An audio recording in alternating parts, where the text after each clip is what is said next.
আগামী 5 আগস্ট মিরসরাই উপজেলা যুবদলের সমাবেশ সফল করার লক্ষ্যে ইসাখালী ইউনিয়ন যুবদলের প্রস্তুতি সভা সম্পন্ন হয়েছে।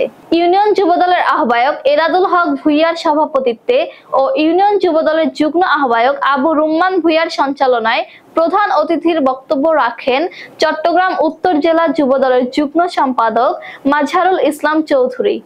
রবিবার সন্ধ্যায় ঝুলনপোল বাজারের শহীদ জিয়া স্মৃতি সংসদ কার্যালয়ে অনুষ্ঠিত প্রস্তুতি সভায় প্রধান বক্তা হিসেবে উপস্থিত ছিলেন মিরসরাই উপজেলা ছাত্রদলের সাধারণ সম্পাদক সেলিম উদ্দিন। বিশেষ অতিথি হিসেবে উপস্থিত ছিলেন উপজেলা ছাত্রদলের সাবেক সিনিয়র সহসভাপতি শেখ রাসেল, উপজেলা ইউনিয়ন যুবদলের সাবেক সাধারণ সম্পাদক মমতাজ উদ্দিন, নিজামপুর সরকারি ছাত্রদলের ভারপ্রাপ্ত আহ্বায়ক নাজিম উদ্দিন সিদ্দিকী।